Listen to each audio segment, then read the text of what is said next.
Yeah. Ah. Da, da, da, All right. I feel like I'm getting curmudgeonly in my old age. Yeah. Just listening to just listening to this harmonica go, and I love it. Like I love the harmonica. Like it's one of those really nice sounds in my ear. Always has been. But even now, I'm like, okay, enough of the intro. That's Dean. I'm Dean. That's Lachlan. We're back. I'm in Vegas. I can redo it. I'll no, make it less grindy. I fucking love it. That's the thing. But Okay. I'm like at that age where I'm like, let's just get to it. I'm like that about everything now. Let's not waste any time. Let's get to it. Let's get right into the topic of conversation. I don't think that's an age thing. I've been doing that since I was like 11. But are you not less patient the older you get? Like, are you not that guy? Because it's like it. No, I'm getting more patient. Oh fuck, I'm the worst. Like it dawned on me, I would say about 6 months ago, where I was like, I'm 50. I can't get any more time back. And so when someone wastes my time, I physically get angry. Like it's inside of me where I'm sitting there listening to like small talk. I can't do small talk. Small talk. Who does small talk anymore? How are you? Tell me about yourself. Where are you from? How long have you worked at the post office? What are your benefits like? Where do you vacation in the summer? What's the weather like in Vegas? Which, by the way, 29, beautiful, sitting by the pool here at the. Did you grow up with a dog? Where we are? Yeah, I grew up with a dog. There you go. There you go. Oh, look at you. Yeah. No look at talk. You. Vegas by the pool. We have a cabana today. That is my business associate, Michael. We are in Las Vegas. Hi, Michael. Sleeps. Hi, Michael. Hi, Michael. The city that never sleeps. Which, by the way, I got 7 hours last night, solid sleep. I'm maybe the only person here that, again, I don't have any time to waste. I'm here on business. And so everybody's like, are you going out, man? I'm like, no, fuck, I'm not going out. I went to my room. I smoked a joint. And then you know what I did? Took like 12 melatonin and fell asleep like the biggest loser on the planet. And here's the other thing about Vegas. I've been here a few times. This is the first time I've been here and actually said I'm here on business. And it was the truth. Yeah. We called Dean this morning. For those of you who missed the locker room show, which is probably many of you, we called him because he was in Vegas. The Oilers are playing tonight, Game 5. Series tied up at 2 games apiece. He's got tickets. We also had a funny story about the Leafs after the first ever start for Joseph Lowe, in net for the Toronto Maple Leafs. All the Leaf fans have decided that he is the Conn Smythe winner. He's played 7 minutes in the NHL, 3 minutes in the playoffs. Yeah. And because they got a win, there's your Conn Smythe winner. Listen, I'm going to tell you something right now. You told me that this morning because I was on your show. Thank you for having me on. But you told me about this, that he is 141. He is the most bet player to win the Conn Smythe because people are convinced that the Leafs are going to come back from that 3-0, which is now 3-1 deficit, which, listen, Lachlan, he put a hundo on game. I put 50 on Game 7 after it was 3 dick. You put 100 on Game 7 when it went to 3-1. And now it is not only is this the most bet about the Toronto Maple Leafs in the second round. Yeah. Game 7 is now trending as the second hottest bet on a whole bunch of different apps that the Leafs are actually going to lose in Game 7 in this series as well, which is fucking unbelievable. It is. And Vegas isn't even giving odds. Like it's like the odds are ridiculous. Well, I've got money on Toronto to win tonight, actually, because I desperately want them to get to Game 7 and lose. I do too, dude. I do too. I'm not even kidding. And I want them to win. Like part of me says, and I think this is like everybody, even the most hardcore Leaf fan. Like I talked to my friend Craig yesterday. And I'm like, he goes, hey, did you watch that Leaf game? It's a fucking great game. I go, I'm not a second of it, dude. I'm in Las Vegas. I'm working. Like I was at dinner till like 11 o'clock last night. I go, what was the score? He told me. I don't even remember. Like the whole city is like that. 4-1, 3-1. Was it 3-1? 3-1. Maybe? Yeah, I think they might have scored late in the third. Yeah. Now, you know what? Here's the thing. To the Leafs' credit, and then we can move on. The Leafs played a really good game. The number of good chances on Joseph Wall were minimal because of the defensive play. There was a full team commitment. I watched that full game, the Leafs on Wednesday night, and I thought they played really, really well. They deserve to win that game, definitely. Marner potted a nice goal, so gets him off the schneid. And again, I think there's optimism for again, no a game. offense when it doesn't matter. Off the schneid when it doesn't matter, right? Well, that. yeah. Well, Marner, he scored a nice goal, and I think they're going to take that momentum into Toronto, and they're going to win Game 5 tonight, is what I think. It'd be nice. I mean, I guess it'd make it kind of interesting, right? Like, I think that's really all we have left in this series. 3-0 is like impossible. I think there's like a 2% chance of coming back at a 3-0 deficit. 3 teams have done it before in the history of the NHL, or it's 107 years, something like that. So the odds obviously are against them, but it's just when the Leafs went up 3-0 on the Habs a couple years ago. The Habs came back and won 3-1, not 3-0. They were up 3-0, weren't they? No, they were up 3-1. Oh, okay, I thought they were on 2-1 and then 3-1, and then they lost 3 in a row. Listen, it's doable, right? Florida did it to Boston in the first round, so sure, I guess. I mean, there's just 2 competing narratives now, right? With not the Oilers, with the Leafs, which is, are they going to lose in 7? That's one of the narratives. How bad can it get? Will it get more humorous? If they lose, it's how they lose. Like, I think that's part of the narrative too. It's not like, are they going to win? It's like, how are they going to lose? Right. It is so. This team just does the worst things to its fan base that it's past the point. It's so funny now. It's comical. That's why I love it. So what did they do in game 4? That was markedly different from the first 3 games where they were soundly outplayed. Like, I don't think team defense, 100% team defense. They kept Florida to the outside. Very few chances. When they did get half decent looks at Wall, it didn't make it through. So that was my sense of it. And there was constant pressure whenever Florida got into the neutral zone. They just clogged it up. It was a really strong. Don't you wonder, like, when you wonder if, as you're explaining this to me, I'm like, okay, so they're capable of playing great team defense, right? Yeah. You know what I mean? And limiting those chances, obviously, Walls and net. You're worried as a team, so you fucking step it up. Well, where is that urgency in the first 3 games of that series? What I think happens is how does a team disappear like that? Yeah, like seriously, and then just show up. We're seeing it in the Oilers and the Vegas series. Like, they're going back and forth. Like, I mean, what was that? The last game was like 5-1 in Edmonton, right? Vegas was 5-1 in Edmonton, and then the game before that was 5-1 Edmonton. Yeah, I mean, it's back and forth, right? I mean, a lot of it too is puck luck. I mean, and that's what I noticed in the beginning of this series for Toronto. And I'm not trying to make excuses for the Leafs, because I saw it in one of the losses for the Oilers too. Just like they could not get a bounce. Did you see the Oilers game the other night with all the crap in the third period?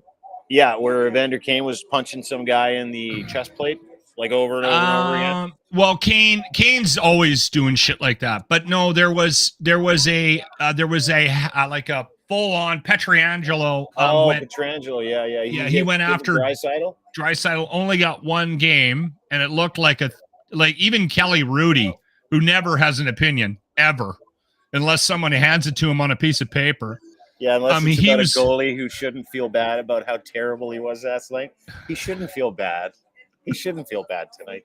He's just a guy trying hard. Those are my colleague, Kelly Rudy is. But anyway, didn't mean to interrupt. I can't be the only one that's annoyed by Kelly Rudy. No, you're not. He's too nice. Okay. Like he's like way too nice. But my question was, so two-hander, is Draisaitl out? There's a question. No, Draisaitl didn't get hurt. And that's probably part of the reason why Pietrangelo only got the 1 game. But then they gave an instigator to Nurse for going last. There was literally 16 seconds left on the clock. And he went into the corner and took Haig on, who had been beaking him all, like trying to get him to fight in the third. Yeah. And Nurse kept turning him down. And then for whatever reason, it was a two-hander, Pablo there. And it looked bad. It kind of glazed him. It didn't quite hit him full on. And Draisaitl's he's a freaking tree. So it didn't hurt him, but still, like I said, I thought Rudy was right on this one. I thought they should have given Nurse one, but they kind of did a tit for tat because they're both defensemen. They're both high minute defensemen. And I actually think that this is going to benefit Edmonton a little more than Vegas. Yeah, because Petrangelo's he's the engine on the back end, right? Well, and Pietrangelo is the reason why McDavid and Draisaitl haven't been scoring as much in this series. They haven't had a run of this second round like they did in the first round. Yeah. And he's a big reason why. And Nurse, as God love him, but he about once or twice a game, maybe 3 times, he makes just the stupidest play and coughs it up, throws it down the middle, and it gets picked off. And so, yeah, Nurse is a great defensive player, and he's coming to his own. But if you're going to take 1-for-1, that's not a bad trade. That's not a bad trade. Pietrangelo. Yeah. The one thing about it too is they've been beating the hell out of Petro. He probably needs a night off because this is going to go 7 this series. By the way, if it does, I might come down there and meet you. I'm gonna Vegas, baby. The boss I sent him a text and said, "There's an outside chance I might be able to get accommodations and go down and see Dean in Vegas." Yeah. Do it.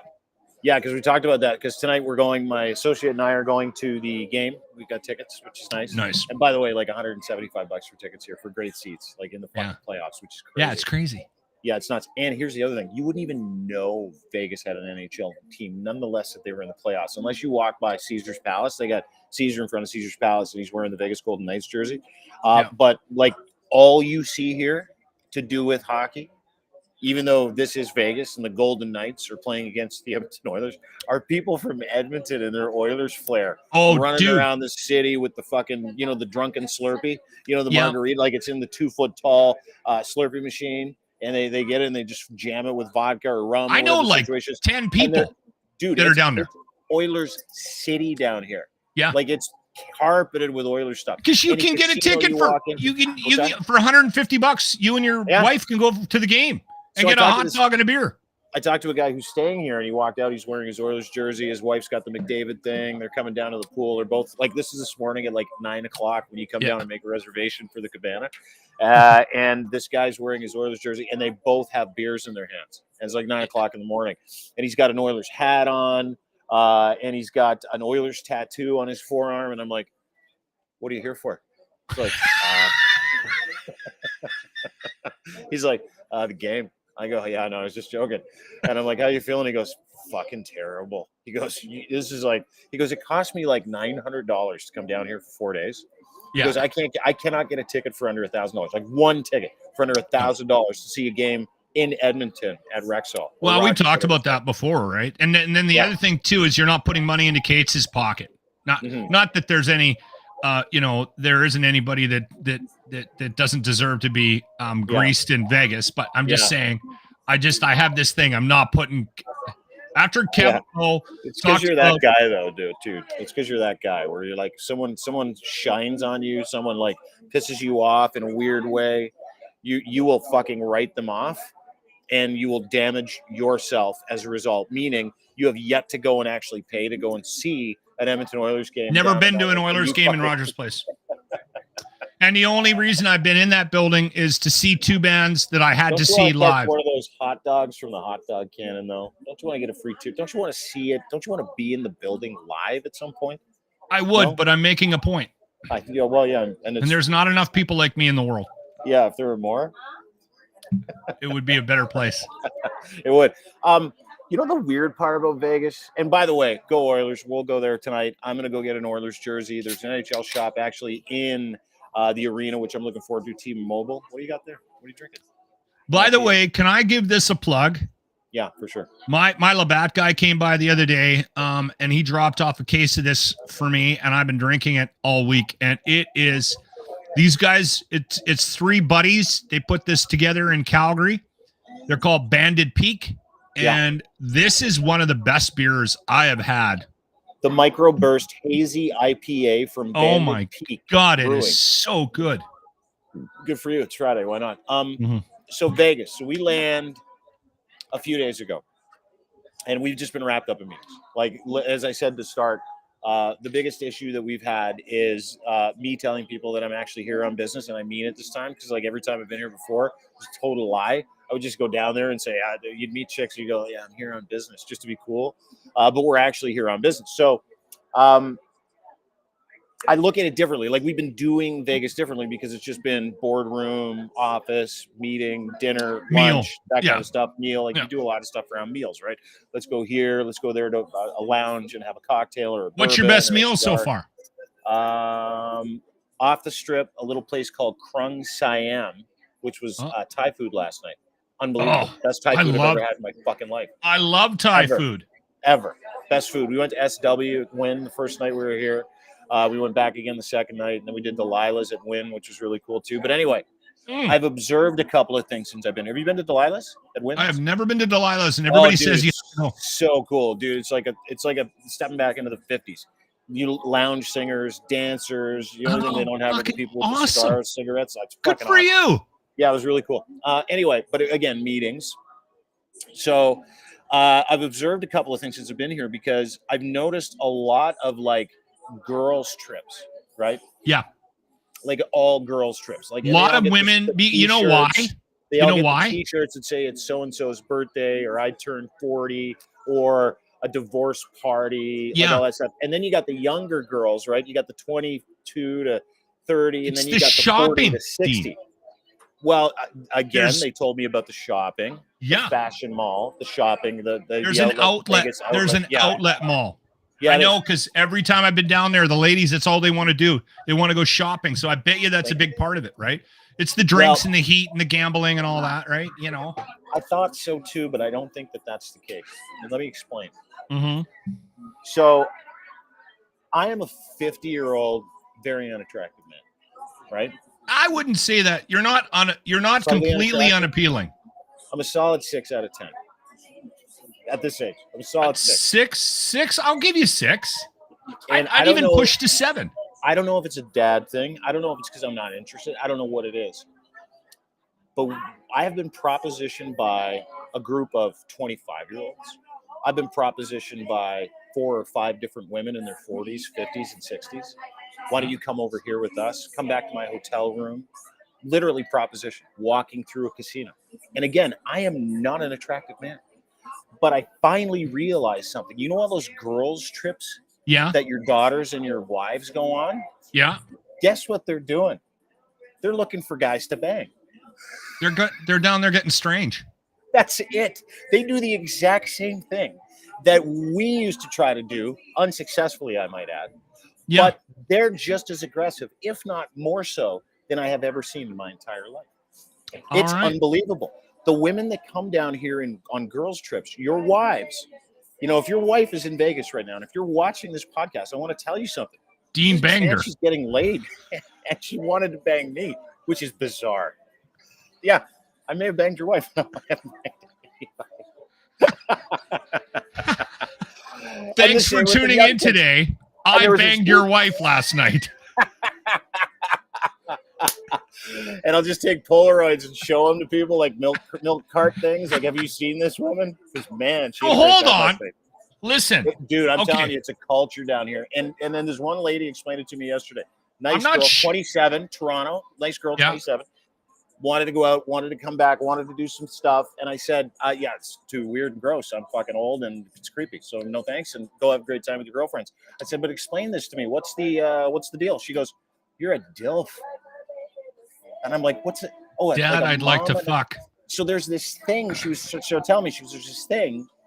The same with young dudes that like to take down older ladies. It works the same way.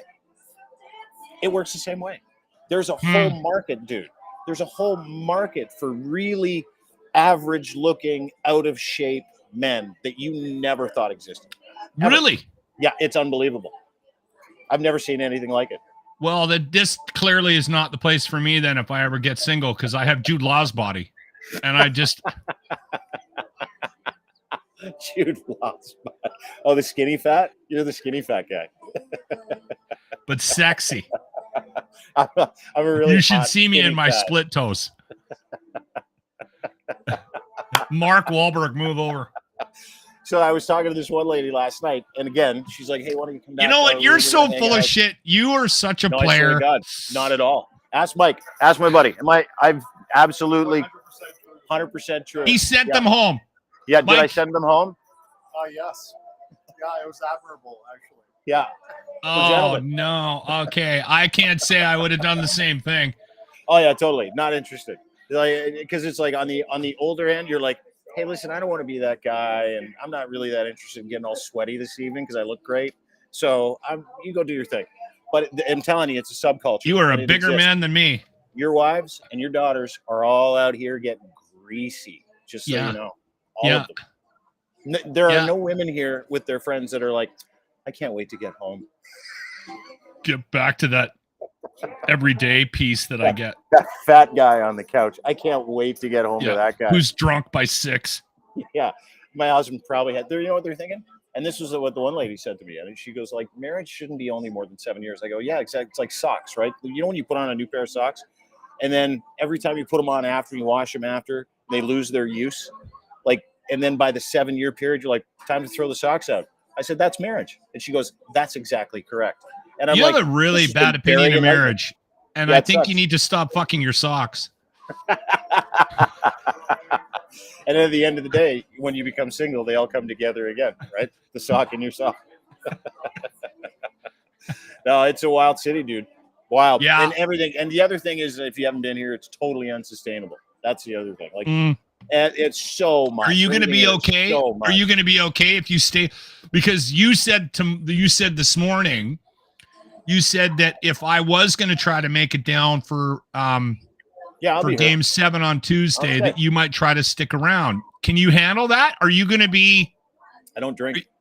I know you don't drink, but it's one of those places that it wears on you. I was talking to Bag Milk, who's been going down for the games in Vegas. He's a drinker though, so when he gets down there, he gets on his pony, and he had to stay there because they moved the game from Friday to Saturday last week. So they were down there for Tuesday or whatever. The Yeah. game was supposed to be Friday, and then because of the scheduling conflict for TV, they had to bump it to Saturday. So all these dicks got stuck down there, and then they didn't get home till late Sunday. And he's like, 5 days, man, is too much in this Yeah. city. Oh, dude, Right. I've seen.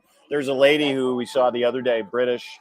She was walking out of the elevator. I'm like, "How you doing?" She was crying. She looked sad, and she goes, "I'm gonna go try and bail my husband out of jail," in a British accent. I'm like, "Oh, that's a shame. Did you get arrested today?" She goes, "No, last week." She goes, "We can't get out of the country. They won't let him out of jail." And What I'm did like, he- "Oh, that's a shame." Well, she said they caught him buying meth, and I'm like, "That'll do it." So there's that. But no, this city is, as a non-drinker, when you look around and you see how fucking wrecked people get here. Yeah. Like, that's what this city is, right? It's just an excuse to come and engage with all of the fucking terrible things that the Bible tells you to stay away from. Mhm. Lust, sin, gluttony, all those things. Like, every single thing you shouldn't be doing too much of is readily available all the time here. That's the whole goal. That's the business I model. got a Vegas story actually. And I'm not a big gambler. And I'm not a big, like, I'm also the first one in bed.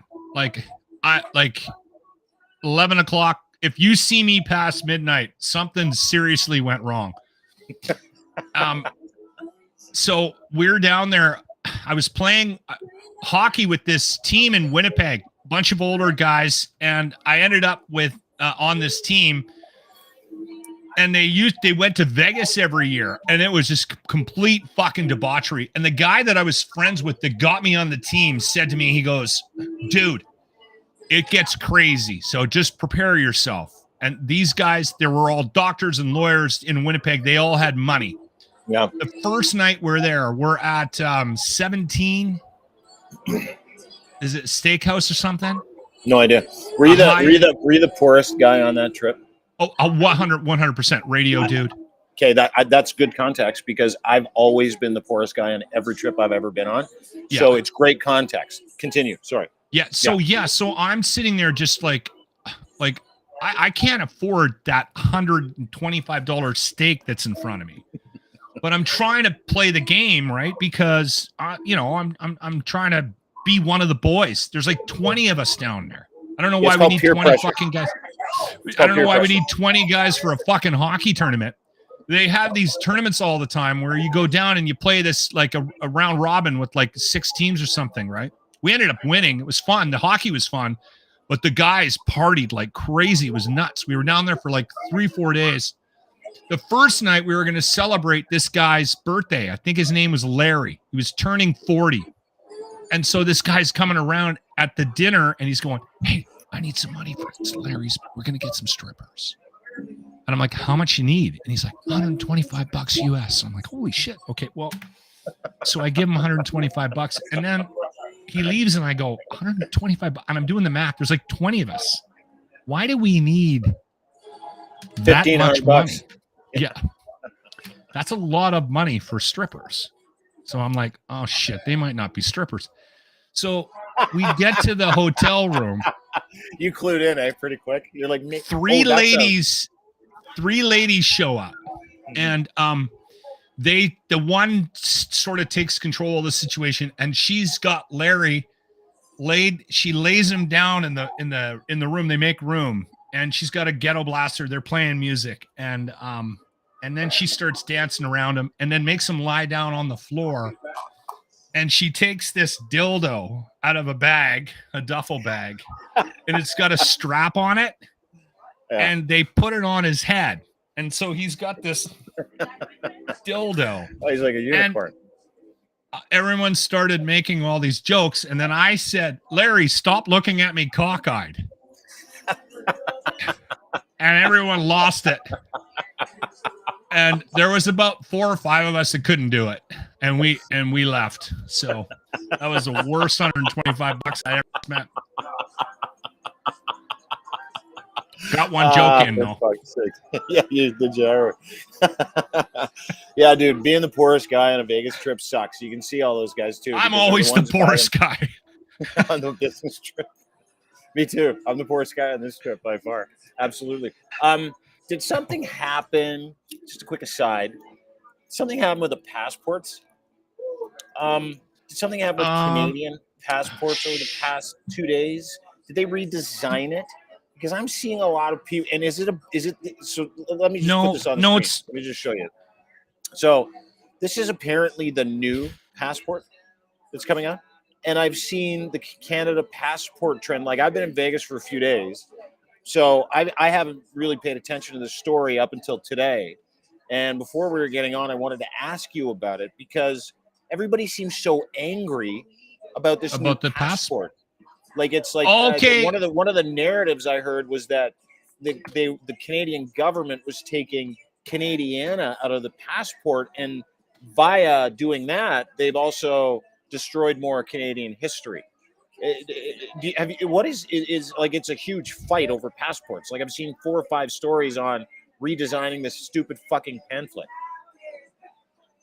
Oh, I'm not hearing. The only thing that I heard, Dean, I did not hear about the design. What I heard was that they were revamping how you get your passport. Apparently and this is something to keep in mind, there is going to be a new method. You don't actually have to go down in person now. There's going to be an element of it that you can do online. And that was what everyone was talking at the beginning of the week. I didn't realize that there was also a new design. Yeah, new design. So, and people are pissed off that they've taken the 2 things that I've heard is they've taken, the graphic of some soldiers at Vimy Ridge out of this to include a more abstract graphic. And then, those people, the freedom people, I don't want to mention where they're from. And then the other one that they're pissed off is that Terry Fox is not front and center in this book anymore.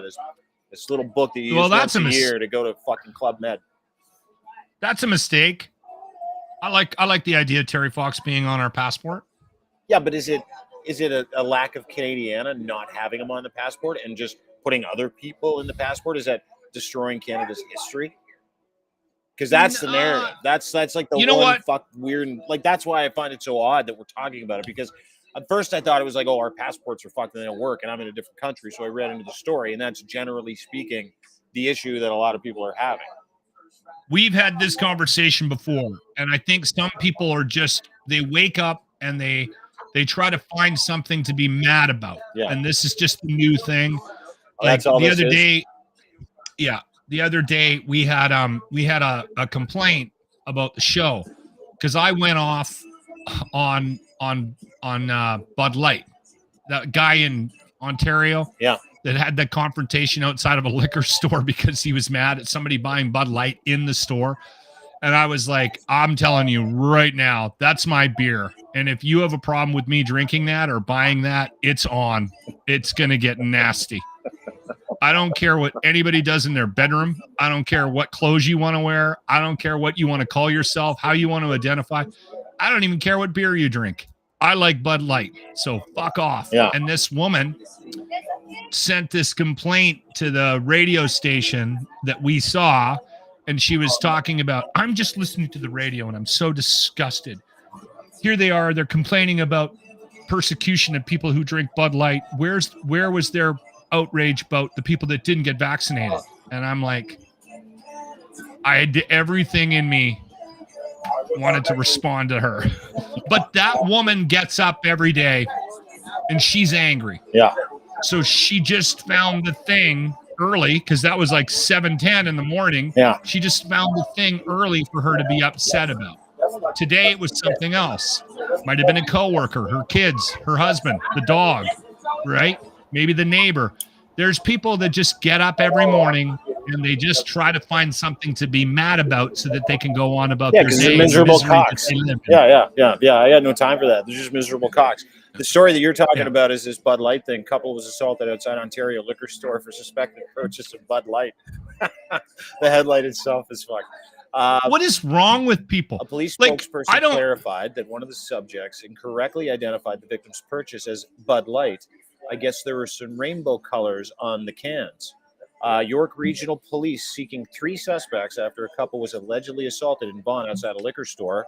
According to the cops, the man and the woman were approached by a trio of men, loosely termed, outside the store after a suspected purchase of Bud Light. One of the men commented on the victim's choice of alcohol while uttering anti-homosexual derogatory slurs. When the woman stepped between the 2 men, she was allegedly assaulted, and the man was knocked to the ground. She ended up in the Suspects hospital. fled. Yeah, she went to the hospital. She's in the hospital with minor injuries. I'm looking at a picture of these 2 guys that are wearing some blue shit on their face. I don't understand it. They look like they're wearing face paint, and just some skids smoking and drinking and recording the whole thing in the background. Jane Street, Major Mac, and Vaughan is where it happened. The suspects are 25 to 35-year-old angry men, probably with short buzz cut hair, jawline tattoo on both hands, wearing a black Adidas jacket. So he was just a fucking skid loser who probably watches too many Andrew Tate videos. That's it. Yeah. Right. So that's what we're dealing with. Stupid. Yeah. Well, I mean, come on. Really? I mean, listen, I know that's an isolated incident, but I said to people, if you're upset about that Bud Light thing, you need to do some really serious soul searching. You really do. Like, they sent her like a 6-pack of cans with her face on it. Yeah. And we're dealing with this. Yeah. It's just absolutely asinine. You know what? It's crazy. It's funny because not to draw any comparisons to MAGA country, right? But obviously that's what you think about it. And you see a lot of that down here. You see a lot of people wearing the hats still, right? And then you see a lot of people steering clear of those people down in the United States, which is wild. Like I was on the elevator with a guy wearing a black gentleman, lovely wife. He's wearing a MAGA hat, buttoned up shirt, super nice pants, nice sneakers. And I'm like, I don't even want to mix with that whole culture of bullshit today. Like, I want nothing to do with it. Here's the thing. Like, I've never in my entire life felt the need, and I don't care if people ever found out how I voted one way or the other, but I've never felt the need to wear something or present something to my neighbors or to my friends and family or my coworkers to let them know what I think politically. Like, when did that start? Like, was that a Trump thing? Yeah, I don't know. I think it really kind of picked up with Trump. That's a great question. I think it really picked up with Trump. Like, even the signs, like the flags on your yard. Yeah. Like, I mean, I'm living in a new neighborhood in Edmonton, Belgravia, and I walk the dog every day. That's fancy. And there is a lot of orange. NDP. There's a sea of orange. And there's very little UCP. There was one UCP in a sea of orange the other day. I actually did a video of it. I'm like, look at this guy. He's fucking brave. Anyway, but I was on the show and I was statement stuff, like people that want to make political statements with their shirts or with their lawn. Like, what? and I don't. And here's the thing: I don't care what color it is or what the ideology is behind your decision to tell everybody with a fucking lawn sign or a T-shirt or a hat who you really love in politics, like it's a fucking sports team. They're all cocks. They're all losers. Every single one of them. Yes. And so for when someone says, yeah, you can put that sign on my lawn, that's what I like to call a great indicator that the person that lives in that house or wears that shirt that says fuck Trudeau or I love conservatives or fuck the liberals or libtard this or conservative that or NDP this, like to be able to make some kind of emotional statement, I automatically discount everything after that might come out of their mouth or that they might do. I look at those people as NPCs, like they don't even fucking matter. Because if you're willing to troll people with a lawn sign, or allow some person who's running for a fucking office to get free money, cars, a bank account, brand new apartment, just to be your MP. If you are fucking dumb enough to announce that that's your person and you're on that team as a way to troll other people to say, you're a fucking loser. If you have a lawn sign for a politician or if you wear any of their flair, their sweet somebody's got to explain it to me, because I don't want to go that far. I do. I mean, we hate politics, and I hate politics. Like, what I wanted to do, and I went on the air and I was trying to get ideas, and no one gave me a good enough idea. Like, I want to put a sign up. Lawn sign should be banned. I want to. Yeah, I don't disagree with you. Like every election cycle, all those little fucking placards that they put up on street corners, like 400 of them, everyone trying to get a better position than the other guy. Those are such fucking loserific moves. It's unreal. But here's the thing. Like, let's say I am walking around the neighborhood and I see a bunch of orange signs in my neighborhood. Yeah. Is that going to change my mind about who I'm going to vote for? Not really, but I don't even know if that's the intention. The intention of, let's say it's an NDP sign that's on the lawn. The intention of that lawn sign is legitimately as a reminder to everybody that the NDP might be in the lead, and more lawn signs mean other people might go, I'm weak-minded, so I'll just vote for whoever has the more lawn signs. Do you think that works? Oh, totally. And they know it works. Oh, wow. Yeah. Okay, well, dumb people like to there vote. You go. That's a nice thing to tell me on a Friday. Like a complete lack of respect for politics, and now everybody that votes, you just downgraded it. Okay, now here's the thing. What I wanted to do is I wanted to put something egregious on my lawn, like something awful, but not something that would get that my neighbors would think I need to go to jail for. So that's how the word bylaw comes by and says, sir, you can't say that on a lawn sign. Yes. So I was trying to come up with some ideas, and the only one that I liked was I want to put a sign up on my front lawn. I can't remember the guy that texted it in, but he was like, you should put a sign up that just says R.I.P. Preston Manning.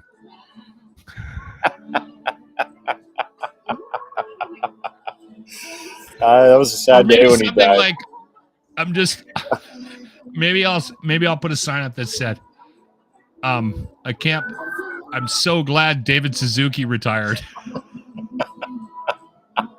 How do you think that'll go in an NDP neighborhood? Fuck off, David Suzuki. Fuck David Suzuki. Okay, I take it back. I like those lawn signs. Those are the only lawn signs I'll endorse, or T-shirts that I endorse. Is in a heavily NDP neighborhood to say, fuck green, fuck climate change, fuck David Suzuki. I'm going to have it made up. I'll send you a picture. Oh, you have to now.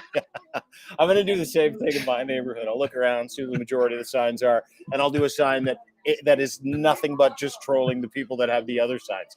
A troll sign for the troll signs. That's what we have to do. That's what I want to do. Dude, that's a business idea too. We could make probably a couple $1 million doing troll signs. We could do that, couldn't we? Oh yeah, we can make troll signs for people. Like, you know how they make those t-shirts, just stock t-shirts? Dude, we'll put it in the store. We'll do the lawn signs for when's your election? When's the Alberta election? And who's going to win that, by the way? What's that? Who's going to win that?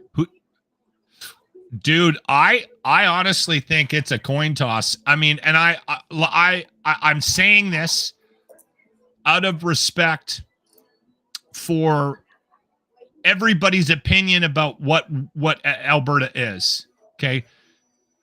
And the thing for me with this next election is one person's crazy and the other one isn't. Well, here's how I voted. One person's a religious zealot and the other one's just a weirdo. For the last 20 years of my life, when I voted, because I haven't always voted in civic elections, full disclosure, because sometimes I'm not involved enough in civic elections to know what the hell's going on. I only voted in one of the St. Albert elections, the civic elections when I was there. No, hold on, two. Yeah. I've voted in all the provincial and all the federal elections since I've been eligible to vote when I turned of age. And for years now, May 29th, thank you, Corey. For years now, I have gone into that room, and for as long as I can remember, I hold my nose and I make a vote and I walk out of there. We're kind of at a point now in Alberta where if you're like me and you're in the middle and you're unrepresented and there's nobody, you're having a hard time, but you really want to do your civic duty, because I don't want to not vote, because I don't believe in that. Yeah. I believe that everyone should exercise their right to vote.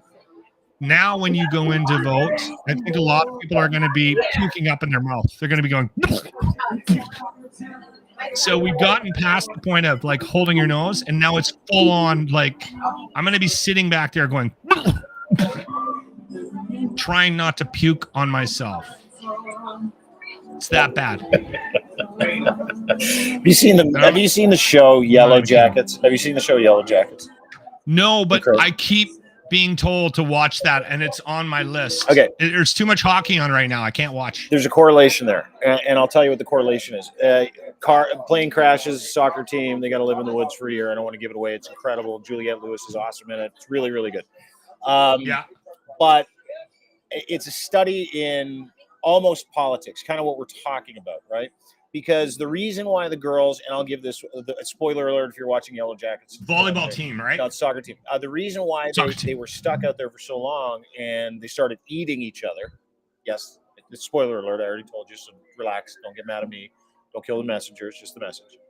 I knew that was what the show was, and I haven't even watched it. It's because someone who was experiencing some fame in the group or like some purpose in the group, because she had a little first date after the plane crash, everybody was looking at her, found the emergency beacon, like the black box that sent a message back to people saying, hey, this is where we are, right? Like, so you can come and find the car and find the plane crash, so you can find any victims.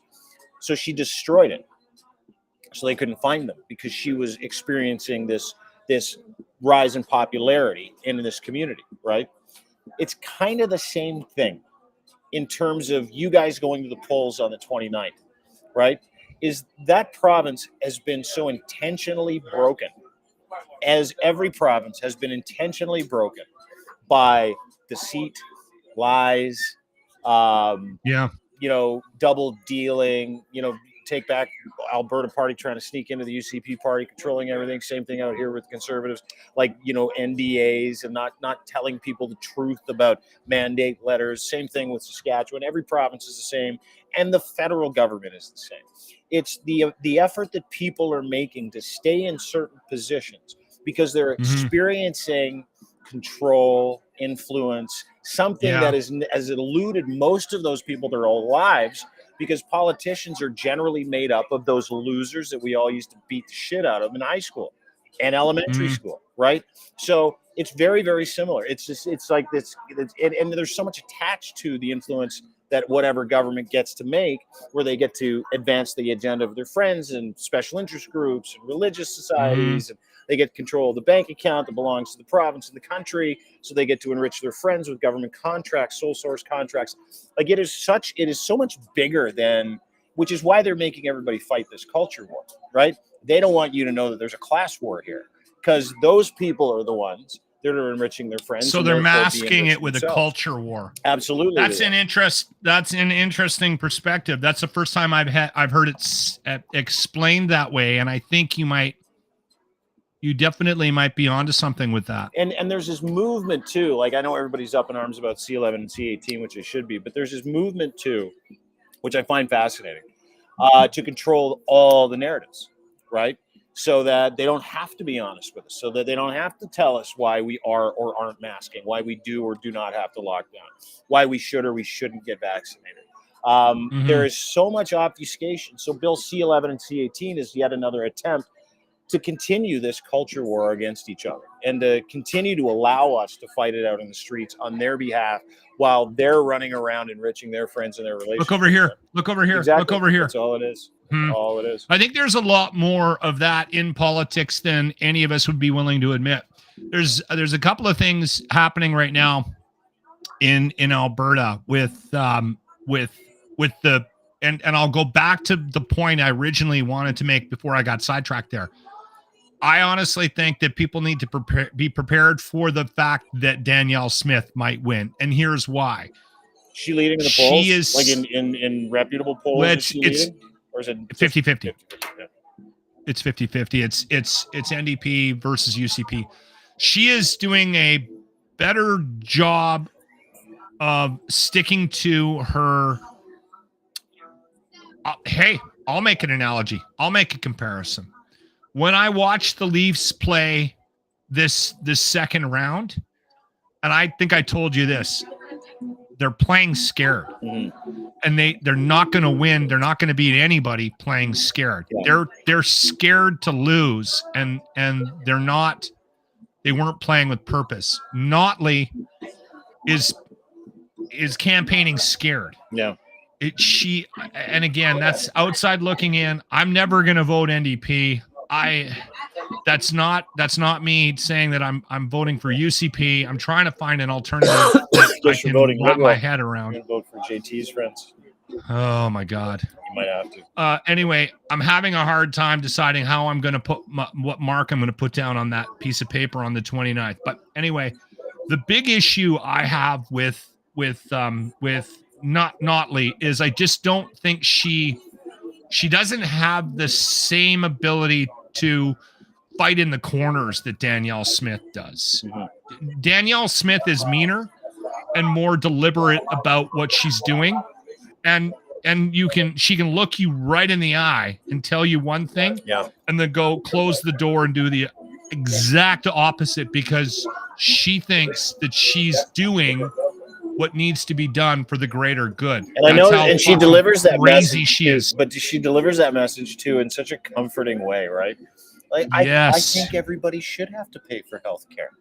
Oh, really? Well, you sound comforting. She made a comment on her radio show comparing the people that got vaccinated to the followers of Hitler, Nazi Germany.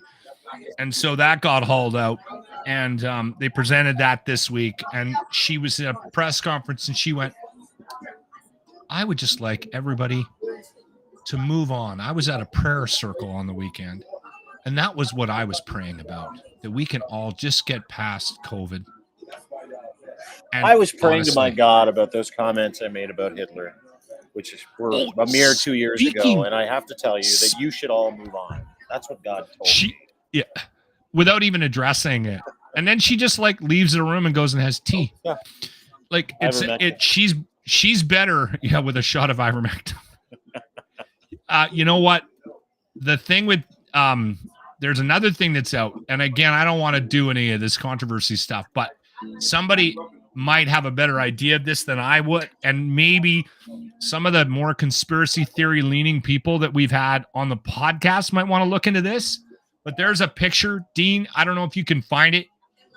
she's wearing a hard hat and she's in some kind of like workspace or something, construction It's the thing. tattoo story. Yes. Does anybody know what that is? Everyone's freaking out about that. She's got a tattoo on the inside of her arm, and she posted the picture, and then people started going, "Hey, what's that? Like, does that have something to do with your cult?" And she quickly took it down. Is that something to do with your cult? It's always a tough question to ask in question period or in like a meeting. Yeah, I've got the picture here. It is from what I understand. Okay, I'm gonna put it up right here. Hang on a second. It's fucking weird. I'm shocked you brought this up because you wanted me to stop talking about this shit for months. You're like, I don't want to talk about conspiracy theories anymore. Now you're like, no, conspiracy that's not true. I love them. No, that's not. I love conspiracy theory. I'm gonna punch you in the fucking face.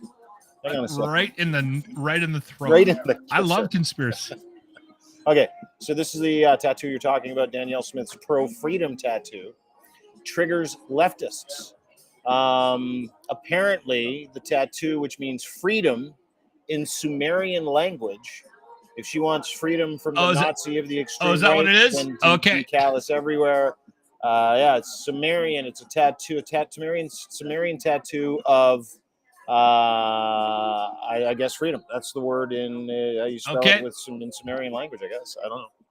And people is that like and people think that this is a Nazi thing, or they think it's a cult no. I thought what I read was that people thought it might be a religious symbol because she's very religious.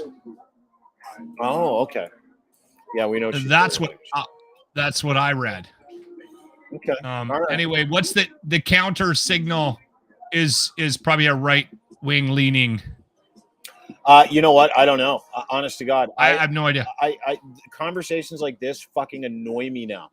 Like conversations about a tattoo and what it might mean, and that she's part of some secret cabal. Like, I hate the woman. I think she's a fucking moron, like a legitimate village idiot who needs to be put out to pasture. Shouldn't be allowed to be around children. That's how fucking irresponsibly stupid I think Danielle Smith is. And I think she's a failed broadcaster. And failed broadcasters, traditionally, if you're a failure at like easiest job in the fucking world, you shouldn't be the premier of a fucking province. Okay, just putting it on the fucking Main Street. But the idea coming from someone who got fired from Main Street. Yeah, but I was as a broadcaster. I know, right? However, I did take a lot of money.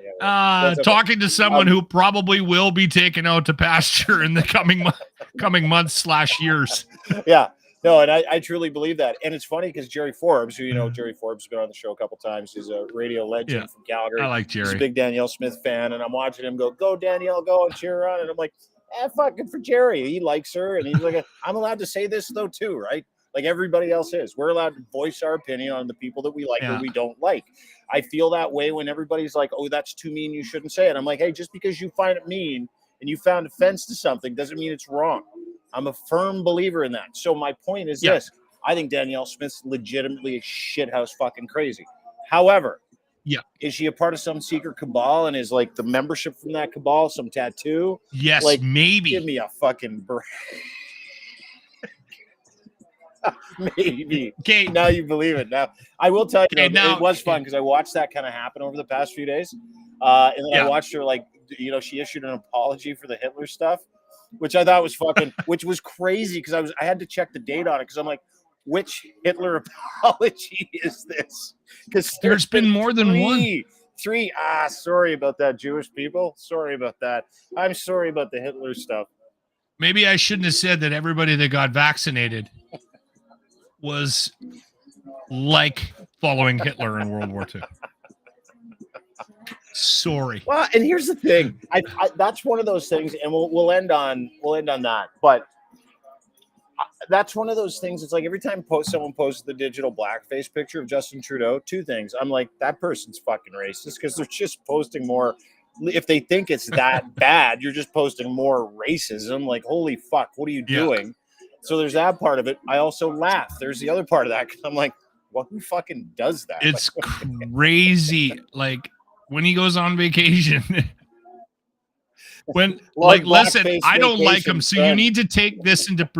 But when he was in India a couple years ago, and every morning we came in, and there'd be like a new video of him like dancing Oh, in he's, like he's full yeah, he's India just a garb. full-on embarrassment. I'm just like, what are you doing? Stop it. I had the same reaction when Will Smith had his publicist send out pictures of him at a yoga retreat in India. Yeah, just And let he's everybody like, know he was working in on a it. temple praying, like with his legs crossed. Yeah. I'm just like, you idiot, stop it. Yeah. Stop. Anyway, Just go away. You made a mistake. Go away for a year. it's been, Yeah. I'll tell you this, it's been nice being here working and not paying attention to any of that shit. That's the other part. That's the other thing. We've all lived in this pandemic life, right? We've lived in this shutdown, interaction, online, everybody yelling at each other, trying to tell everybody that we're wrong. Yeah. And then when you get on a flight, you go to a different country and you get some sunshine and you walk around and you talk to people. Here's one thing that doesn't exist in the real world. This conversation. It doesn't. Well, This conversation but you know never what I exists. think? Like I can clearly tell the guys in MAGA hats walking around. Everybody stares away from them. But there's never a conversation. Like when I'm here talking to people, meeting people, it's like life force shit, right? Like I really enjoy it, Yeah. right? Never Yeah. once do I say, "So nice to meet you, Charles. Tell me a little bit about your ideology in reference to masks." You know what I mean? Like there's none of that shit. Yeah. You're like, oh, you're just happy to be out, happy to see each other. Yeah. Well, I will say this. The one thing that I thought, the mistake I thought that we made after 2 years, 3 years of beating up was that we all, and to myself, I'm adding myself to this. I got caught up in it and I got dragged into it on a daily basis. Yeah. And I started to fight with people online and stuff. So when you say you told me to stop bringing this stuff up, that's not what I meant. I was saying we have to stop letting them dictate how we're feeling in a day, like that kind of energy. And and one thing that I think we've done a better job of in the last, I'd say 4, 5, 6 months, is that when we introduce conversations like this, we're having more fun with it, and we're able to see the lighter side of it, whether it's the left or the right or the middle or whatever, right? And we're able to have it seems to be getting to that point a bit. I find it all so ridiculous now, don't you? Like all the shit that we talked about, especially hard for like 6, 8 months to a year. I'm like, you guys are all fucking idiots. Like every single one of you, all of you people fighting, showing up at different rallies and stuff like that. We were, and we all went overboard for a year. Like I think if you talk to an individual, like, did you respect your behavior, how you talked to people, what you did? Did you respect how you acted towards things you couldn't control, which is another whole fucking operation and conversation? Like, how were you with people? I think if you asked one person or 10 people, the answer would be the exact same. It's like, dude, I fucking fitzed out. You know, I took some hard line stances on things. I got angry about things. I got overly emotional about things. And I think now we're able to step back and look at that time, which is still sort of this time. I mean, we see it everywhere still. Like we were supposed to bring a dude down to Vegas to do some recording for us, right? Like one of the people at Crier Media. And they were going to come down, follow us around with a camera. And they couldn't get on their flight. And the reason why they couldn't get on a flight is because this person who works with us, who I love dearly, as a compadre, as someone I work with, as a friend, someone who I believe in, this person is not vaccinated. And I have not cared, because I value the individual, right? So he couldn't get on the flight because he's not vaccinated. And, you know, he was devastated. He was really looking forward to coming. He was going to get paid. He was going to have fun. We were going to record meetings in and out of boardrooms and then, you know, walking around and having dinner with people, nightlife, like really just do some content. And he couldn't come. And he looked at me and goes, "What do I do?" And I said, "You respond the best way you can. You just go home and you say, hey, you know, I get it." And here's the really shitty part is the next day, the mandate coming into the United States was lifted. The very, very next day. And so, hey, shit happens. But, you know, he said, "Thank you very much" to the lady at the counter. She's like, "Listen, it's not mine. It's not." And she was like, she went over the top. She was going, "Listen, it's not my call. I have nothing to do with this. These are just the things we have to do." I wasn't even asked if I was vaccinated to get on the plane. I'm super vaccinated, so I could care less. But, I mean, just different processes and the way it ended. And this is the kind of people that we have at Crier Media. And this is a friend of mine as well, this guy that you know. he said, you know what? It's my fault. Thank you very much, and I apologize. And don't worry about it. You didn't do anything wrong. Well, As opposed to, you know opposed to fucking throwing his cabana hat across the fucking Pearson terminal, screaming and yelling, saying, "I'll never fly swoop again." Yeah. That's just it, right? You're in a situation where you made a decision, and if you made that decision for whatever reason, then that's on you. The world didn't agree with you. All right. You know what? I wake up every day and the world is working against me in countless situations. Toenails, work, life, marriage. Yeah. There's a lot against Locke. Yeah. Sobriety. Yeah. That's been working against me for years. ADHD. Hey, listen, dude, it was great to see you, and really good to get one in. And I apologize because it's been kind of a hairy week, but we are back on Monday, and we may be back here on Tuesday, pending the outcome of a couple of things. I'll probably still be here.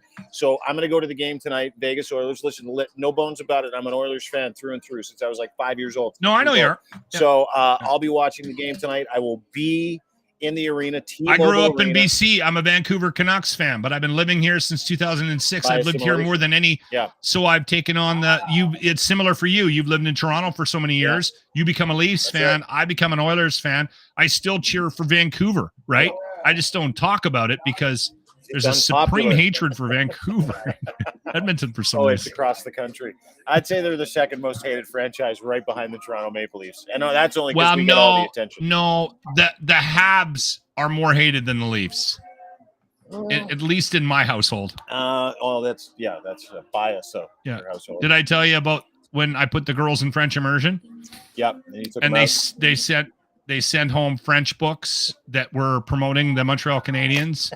And I went into the parent-teacher meeting. That was the last parent-teacher meeting my wife let me go to. Mm-hmm. And then I berated my daughter's grade 5 teacher about sending home Habs propaganda, and I wouldn't stand for it. And she just looked at me like, "What's going on here?" Anyway, you might be right. Maybe they're tied for first with the Leafs. But we're back on Monday, and I'll be reporting live tonight from the game. But you have a great weekend, and I'll see you on Monday, Locked Across. And maybe on Tuesday, you'll be down here with me. And we'll happy Mother's Day to all the moms this weekend. If you're in Edmonton, I'm going to be at the Starlight Casino at the West Edmonton Mall tomorrow. I'm doing a charity thing for Team Rubicon, which is a really cool organization. You know what we should get? There's a St. Catherine's company called Arrowhead Coffee. We should get them on the podcast. I had the guy on, Scott. Yeah, good guy. Yeah, really good guy. Really interesting company. So a couple of veterans started this up from scratch. They didn't even know what they were doing, and now they got this like burgeoning company that is like flourishing. Big supporters of Team Rubicon. Well, that's an organization that a lot of veterans get into after their service, and they were at in the eastern part of the country with all the hurricanes and all the flooding and all that. They were up in Fort Mac for the fires. They're actually on deployment in Alberta with the wildfires that we're dealing with. So it's a really cool organization. So I'm going to be learning more about them and meeting some of the people involved with that tomorrow. If I can make a really cool contact or good contact, maybe we'll have them on the podcast in the next couple of weeks and chat more about that organization. Yeah, absolutely. Appreciate that. So check that out this weekend. Lachlan and Rubicon Starlight Casino. Is that where you said it was? Starlight Casino? Starlight, yeah. West Edmonton Mall. Everybody knows where the casino is at the mall, the big stupid mall. I'll see you there on the weekend. Okay, buddy. Tomorrow. Lock and Cross, 957cruisefm.ca. Lock and Cross on Twitter. Have fun down there, brother. We'll see you on Monday, and I'll see you tonight live from Vegas. Have a great day, everybody. And Monday it is. Go Oilers. Thanks to everybody for being a part of the show. Really appreciate it. Don't forget, as always, this isn't possible without our sponsors and partners like our guy Cantor, Colin Livingston, Canada's Assembly Tool Experts. Colin's awesome. And I believe he's racing in Vaughan this weekend as part of the Alex Tagliani racing team. And he is there on Saturday, which is tomorrow. So if you want to go to Vaughan Speedway, you can check out Team Cantor and Alex Tagliani, part of the Pinty's Racing Series. And as you would know, because we've talked to Colin many times, he's a Cantork, is a sponsor, a title sponsor of Alex Stegman and his Pinty's racing team. At Cantork, they make rugged, hardworking, beautiful torque wrenches, looseners, fasteners nobody else makes in industries that nobody else can make things for. Nuclear, railroad, heavy machinery, forestry, you name it. If you've got a bolting solution and you need a solution for that solution or a bolting problem for that solution, they make them. They make everything. They custom fabricate industrial torque tools and will do one for you no matter the scale of it. Go to cantork.com today. Also, don't forget our guys at Kevlar. Are you in trouble with the popo? Did you do something wrong? Maybe someone accused you of doing something wrong and you are in trouble with the popo and you need to get out of it and you're not a lawyer no matter how many episodes of Matlock you actually watch. Call my friend Robert at kivlaw.ca. His email address, robert@kivlaw.ca. Kivlaw defense lawyers, St. Catharines criminal defense attorneys, top criminal defense lawyers that will help you get your life back. You need honest answers. That's what Rob does for you. And he's my friend as well, so he comes highly recommended. Doesn't matter what you've done. He wants to help you. Get in touch with him today, robert@kivlaw.ca. And, of course, Ed at Ed's Fine Imports. We wear his Gitch. Our show is brought to you by Gitch, engineered for any level of performance, luxury branded underwear, designed with your movement in mind. Woo! All levels of performance. I actually only have, it's true. I got 7 pairs of underwear here. Each one is a pair of Gitch. There are 3 black. The rest are yellow. No, I've got orange. I got red. I got purple. That's what I got. Because I'm wearing the purple ones right now. Well, I was, but I've got my bathing suit on because I'm actually podcasting right beside a pool. So I'm going to go for a swim in a minute. But get a pair of these because you wear them all the time. The best underwear on the planet. Boxer briefs. Pouch in the front. Very soft. Barely there comfort. You'll never want to take them off. They're made for everything. Sitting, standing, running, walking. Great waistband. They don't lose their use. Make sure you get a pair today by going to edsfineimports.com and ordering. And use promo code GITCH3 at checkout. I'll send you a free pair on me. You're welcome, friends. Have a great day. See you on Monday. Go Oilers. Enjoy the weekend. Bye from Vegas.